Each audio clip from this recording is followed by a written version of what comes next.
오늘은 건강한 교회의 비전 8번째 시간으로 예루살렘 교회에 대해서 우리 함께 은혜를 나누도록 하겠습니다. 여러분, 성경에 나타난 가장 먼저 세워진 교회가 어떤 교회일까요? 어떤 교회일까요? 사도행전에 나타난 첫 번째 교회는 예루살렘 교회입니다. 예루살렘에 있었던 교회, 예루살렘 교회입니다. 예루살렘 교회는 우리 주님께서 세우고 싶으셨던 교회였습니다. 많은 설교자들이 이야기하죠. 초대교회로 돌아가자고 이야기합니다. 초대교회로 돌아가자는 그런 이야기 중에 하나가 바로 이 예루살렘 교회를 의미합니다. 예루살렘 교회는 아주 기쁨이 넘치는 교회였습니다. 그리고 건강한 교회였고요. 또 역동적인 교회였습니다. 성령으로 충만한 교회가 바로 예루살렘 교회였습니다. 자, 그렇다면 예루살렘 교회가 어떠한 교회였는지 오늘 본문 말씀을 통해서 우리 함께 은혜를 나누려고 하는데요. 오늘 본문의 42절에 보시면은 여러분 한번 성경을 한번 펼쳐봐 주세요. 42절에 보시면은 이렇게 말씀합니다. 함께 읽어볼까요? 그들이 사도의 가르침을 받아 서로 교제하고 떡을 떼며 오로지 기도하기를 힘쓰니라. 아멘. 여러분, 이 구절 안에 예루살렘 교회의 4가지 특징이 다 담겨져 있습니다. 첫 번째는 이 사도의 가르침이 있었고요. 두 번째는 서로 교제하고 펠로우십이 있었어요. 그 다음에 떡을 떼며 breaking of bread, 떡을 뗀다는 게 있고요. 또 기도에 힘썼다, 기도하는 교회였다. 이렇게 4가지 특징이 나오는데요. 좀 더 구체적으로 이 예루살렘 교회 특징을 우리 함께 살펴보겠습니다. 첫 번째는 이 사도의 가르침이 있었다는 거예요. 사도의 가르침. 복음이 중심이 되는 교회가 바로 예루살렘 교회였습니다. 여러분, 말씀 중심, 복음 중심의 교회, 건강한 교회죠. 네. 42절에 보면 사도의 가르침을 받았다 이렇게 말씀하고 있는데, 이 사도의 가르침이 무엇일까요? 예수님의 그 사도들의 그 가르침의 핵심은 무엇이었을까요? 여러분, 복음의 핵심이 무엇일까요? 네. 예수 그리스도의 죽으심, 예수 그리스도의 죽으심과 부활, 그것이 바로 복음의 핵심입니다. 이 사도의 가르침은 죄인들이 회개하고 예수님을 믿고 구원을 받는 것에 대한 가르침을 말하는 거예요. 41절 말씀을 한번 보세요. 여러분, 성경 41절에 보시면은 그 말을 받은 사람들은 침례를 받음에 이날에 신도의 수가 3,000이나 더하더라. 정말 놀라운 일이죠. 예루살렘 교회가 어떻게 급성장할 수 있었을까요? 그 이유는 바로 복음 때문입니다. 예루살렘 교회는 마가의 다락방에서 120명의 제자들이 모여서 기도하면서 시작된 교회였습니다. 사도행전 2장에 보시면은 이 마가의 다락방에서 성령의 불길이 있었죠. 강력하게 성령의 충만한 역사가 일어났습니다. 그때 사도 베드로가 오순절 날에 복음을 전합니다. 베드로의 설교의 핵심이 사도행전 2장 36절과 38절에 나오는데 한번 보시길 바랍니다.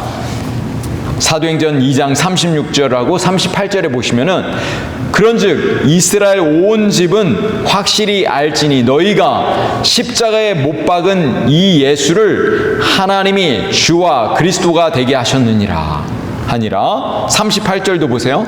베드로가 이르되 너희가 회개하여 각각 예수 그리스도의 이름으로 침례를 받고 죄사함을 받으라. 그리하면 성령을 선물로 받으리니.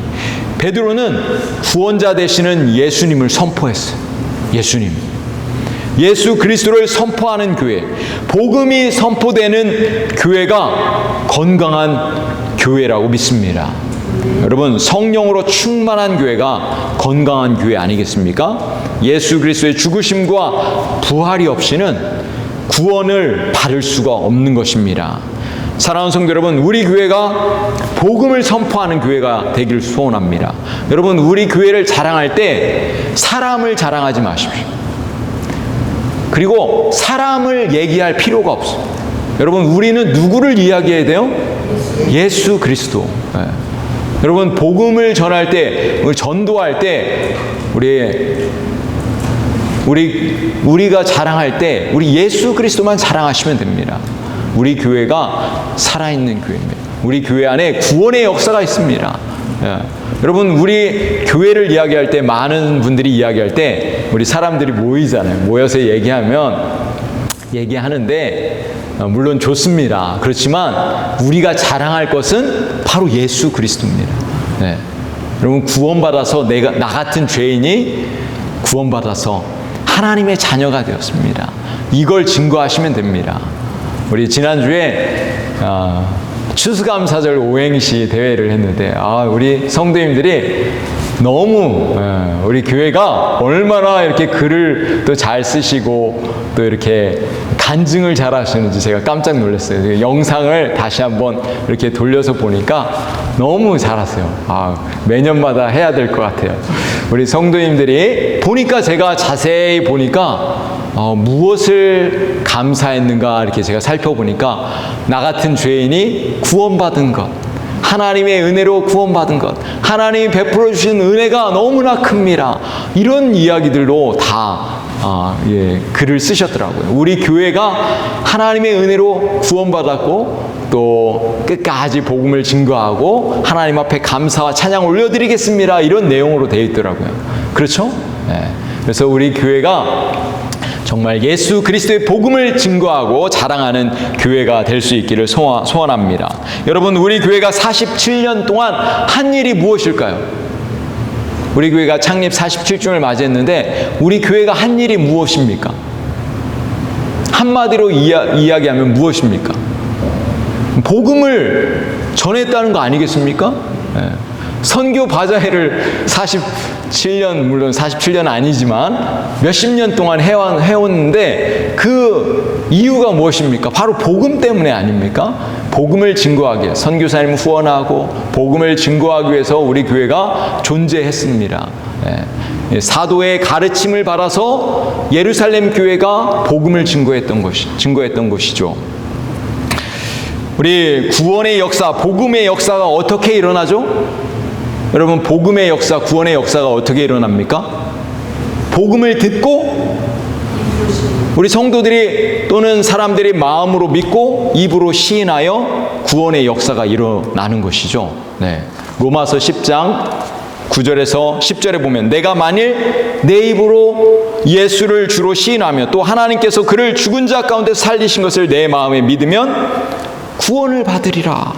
사람이 마음으로 믿어 의에 이르고 입으로 시인하여 구원에 이르느니라. 이렇게 말씀하고 있잖아요. 그래서 우리는 해야 할 일이 무엇이냐? 바로 복음을 전하는 것입니다. 때를 얻든지 못 얻든지 예수 그리스도의 복음을 증거할 때 놀라운 역사가 일어날 줄로 믿습니다. 사도행전 5장 42절에 보면은, 그들이 날마다 성전에 있든지 집에 있든지 예수는 그리스도다라고 가르치기와 전도하기를 그치지 아니하였다. 예루살렘 교회는 모일 때마다 또는 흩어질 때마다 예수가 그리스도시다 라고 전했다는 것입니다. 예루살렘 교회의 모든 성도들은 사도의 가르침을 받고 복음을 전한 것입니다. 우리 교회도 마찬가지입니다. 우리 교회도 모여서 예배하고 말씀을 듣고 또 가르침을 받고 복음을 증거하는 그런 교회, 복음 중심의 교회, 건강한 교회가 될 수 있기를 간절히 소망합니다. 자, 예루살렘 교회의 두 번째 특징이 있었는데요. 두 번째 특징은 교제가 있었습니다. 교제, 펠로우십이 있었습니다. 이 말을 다른 표현으로 하면은 사랑이 있었다는 거예요. 사랑이 가득한 교회였다는 것이죠. 42절 말씀을 한번 보세요. 여러분, 성경 42절. 그들이 사도의 가르침을 받아 서로 교제하고, 이렇게 교제했다 이렇게 나오죠. 이것은 헬라어로는 코이노니아, 같이 협력했다, 같이 나누었다, 사랑을 나누었다, 이런 표현인 것이죠. 하나님과의 교제가 있었고 성도들과의 교제가 있었다는 것입니다. 하나님과의 교제는 무엇이냐? 43절에 보면 사람마다 두려워하는데 사도들로 말미암아 기사와 표적이 많이 나타나니, 성령에 충만해진 이 사도들이 담대하게 복음을 전할 때 많은 사람들이 예수님을 믿고 침례를 받고 구원을 받았다는 것입니다. 사도행전 3장으로 넘어가면 베드로, 요한이 성전에 올라가면서 걷지 못하는 사람에게 그 예수 그리스도를 전하잖아요. 그럴 때 놀라운 기적이 일어나는 거예요. 하나님과 교제할 때 기적의 역사가 일어날 줄로 믿습니다. 치유의 은혜가 있는 줄로 믿습니다. 우리 성도들이 모여서 무엇을 합니까? 같이 교제를 나누잖아요. 교제를 나눌 때 또 교제할 뿐만 아니라 기도도 같이 나누잖아요. 그죠? 그럴 때 놀라운 기적의 역사가 일어나는 거죠. 또 어떤 교제가 있었느냐? 성도들과의 교제입니다.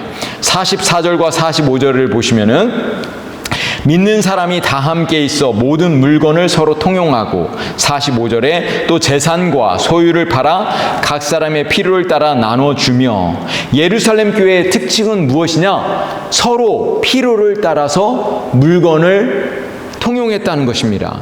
필요에 따라서 나눠주었다는 것이죠. 우리 성도들이 모여서 함께 교제를 나눈다는 것은 필요를 따라서 나눠주었다는 것이죠. 여러분, 우리도 요번에 한마음 가족 축제를 할 때 우리 성도들이 도네이션 해주신 것을 가지고 이렇게 성도들이 서로 나눈 거예요. 또 필요한 것이 자기가 가지고 있지만 필요 없는 귀한 물건들을 서로 나누고, 우리 교회가 그렇게 나눔을 실천할 수 있기를 간절히 소원합니다. 또 우리 교회는 지난번에 허리케인 또 구제 헌금, 특별 헌금을 했잖아요. 우리 이웃들의 어려움을 우리가 또 기억하고 사랑을 나누었던 것이죠. 또 우리는 모일 때 또 구역 모임을 할 때 또 선교 헌금을, 구역 헌금을 또 모아서 선교지에 선교 헌금을 보내고 있습니다. 여러분, 모일 때마다 우리가 또 함께 또 나눔을 실천하는 것이죠. 조금씩 나누어서 그 사랑을 흘려보내는 것이죠. 그것이 바로 예루살렘 교회도 바로 이런 교회였다는 것이죠. 우리 교회가 하나님의 사랑을 흘려보내는, 곳곳으로 흘려보내는, 그럴 때 하나님께서 더 크고 놀라운 것으로 우리 성도들의 필요를 채워주실 것입니다. 우리는 우리의 것을 나누고 하나님은 또 우리의 필요를 채워주시고, 이게 하나님의 사랑이 흘러 넘치는 그런 교회, 그런 하나님이 기뻐하시는 그런 교회인 줄로 믿습니다. 우리 교회도 그렇게 되길 소망합니다. 자, 세 번째로 예루살렘 교회는 어떤 교회였느냐? 주의 만찬을 시행하는 교회였습니다. 자, 42절에 보시면 그들이 사도의 가르침을 받아 서로 교제하고 떡을 뗀다, 이렇게 말씀하고 있잖아요. 떡을 뗀다. 이 떡을 뗀다는 것은 무엇을 의미하느냐? 주의 만찬을 의미하는 것입니다. 사도행전 20장 7절에 보면은 안식 후 첫날에 우리가 떡을 떼려 하여 함께 모였더니, 이렇게 나오죠. 이 말씀은 주의 만찬을 의미하는 거예요. 주의 만찬은 예수님께서 이 땅을 떠나시기 전에 제자들에게 부탁하신 명령입니다. 우리 주님은 떡과 잔을 마실 때마다 나를 기념하라, 이렇게 명령하셨어요. 그래서 주의 만찬을 할 때 그 주의 만찬의 핵심이 무엇일까요? 주의 만찬은 예수님의 죽으심, 그죠? 예수님이 우리를 위해서 대신해서 피를 흘리시고, 또 우리를 위해서 대신 고통을 당하셨다, 고난을 당하셨다는 것을 우리가 마음속에 다시 되새기는 것이죠. 바로 복음의 핵심이 주의 만찬 안에 담겨져 있는 것입니다. 그래서 우리 교회도 이번 주에 돌아오는 주일날 주의 만찬을 우리가 함께 할 것입니다. 주의 만찬을 통해서 우리의 예수님께서 나를 위해서 죽으셨음을 다시 한번 마음에 새기는 것이죠. 주의 만찬을 통해서 우리는 첫사랑, 예수님의 그 사랑을 다시 기억하게 될 줄로 믿습니다. 오늘 본문의 46절에 보시면은 날마다 마음을 같이하여 성전에 모이기를 힘쓰고 집에서 떡을 떼며 기쁨과 순전한 마음으로 음식을 먹고 이렇게 말씀하고 있습니다. 주의 만찬을 하고 음식을 나누는 것이 왜 중요할까요? 여러분, 우리가 주의 만찬을 하기도 하고 또 우리 예배 후에 친교를 하잖아요. 이 친교를 하는 것이 왜 중요할까요? 왜 중요하죠? 친교를 한다는 게 어떤 의미가 있죠? 우리는 한 가족이다. 우리가 식구라고 하잖아요. 식구. 밥을 같이 먹는, 음식을 나누는 식구. 그 한 가족을 의미합니다. 우리 성도들도 마찬가지죠. 우리 교회 안에 이 친교를 자주 행하는 이유는 무엇이냐? 우리가 가족이라는 것이죠. 하나님 안에서 한 가족임을 증거하는 것입니다. 그래서 우리는 같이 모일 때마다 함께 음식을 나누고 교제를 하는 것이죠. 예루살렘 교회가 집에서도 모이고 또 성전에서도 모이고 함께 교제를 나누는, 친교를 하는 그런 친밀한 공동체였다는 것을 보여주고 있는 것이죠. 자, 네 번째로 예루살렘 교회는 어떠한 교회였느냐? 기도하는 교회였습니다. 기도하는 교회. 기도의 능력을 통해서 기적을 체험하는 교회였습니다. 42절에 보면 기도하기를 힘쓰니라 이렇게 말씀하고 있습니다. 여러분, 교회는 어떤 곳인가요? 교회는 예배하는 곳이죠. 하나님의 말씀을 듣는 곳입니다. 그리고 기도하는 곳이죠. 친교를 나누는 것이죠. 여러분, 기도할 때 놀라운 역사가 일어나는 것입니다. 120명이 10일 동안 함께 모여서 마가의 다락방에서 모여서 기도할 때 예루살렘 교회가 시작되었어요. 예루살렘 교회는 성령의 충만한 역사를 경험한 이후부터 기도하기를 힘쓰는 교회가 되었습니다. 사도행전 4장 31절에 보시면은 빌기를 다음에 모인 곳이 진동하더니 무리가 다 성령에 충만하여 담대히 하나님의 말씀을 전하니라. 여러분, 예루살렘 교회가 기도할 때 성령의 충만함을 받았습니다. 기도할 때 담대히 하나님의 말씀을 전했던 것입니다. 베드로가 옥에 갇혔을 때도 예루살렘 교회가 함께 기도할 때 옥문이 열리는 놀라운 역사가 일어났습니다. 우리 교회가 어떻게 시작되었을까요? 여러분, 우리 웨인즈빌 교회가 어떻게 시작되었어요? 기도로 시작되었을 줄로 믿습니다. 하나님을 사랑하는 성도들이 모여서 기도하면서 시작된 교회가 바로 우리 웨인즈빌 교회인 줄로 믿습니다. 여러분, 우리가 모일 때마다 같이 기도하잖아요. 새벽에도 기도하고 금요일 날에도 기도하고 또 주일에도 모여서 기도하고. 여러분, 기도할 때 기도에 놀라운 역사가 있는 줄로 믿습니다. 여러분, 우리 교회의 성도들이, 연약한 성도들이 있을 때 여러분, 기도의 제목들을 알려주시기 바랍니다. 어려움 당한 성도가 있으면 알려주세요.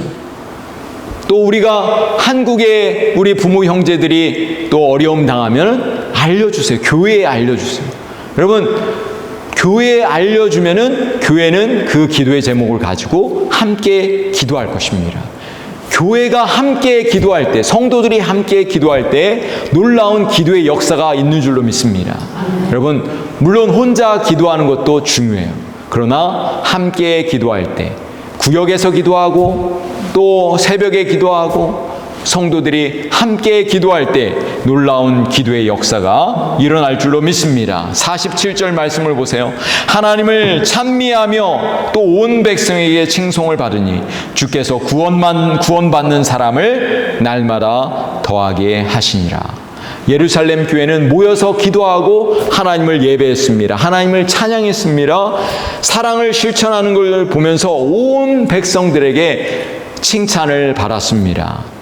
하나님께서 구원받는 사람을 더하게 하셨다고 말씀하고 있습니다. 여러분, 우리 교회가 이 지역에서 건강한 교회로, 기도하는 교회로, 또 구원받는 영혼들이 많아지는 교회로 성장할 수 있도록 여러분, 우리 교회를 위해서 기도해 주시기 바랍니다. 우리 교회는 반드시 하나님의 크고 놀라운 뜻을 이루게 될 줄로 믿습니다.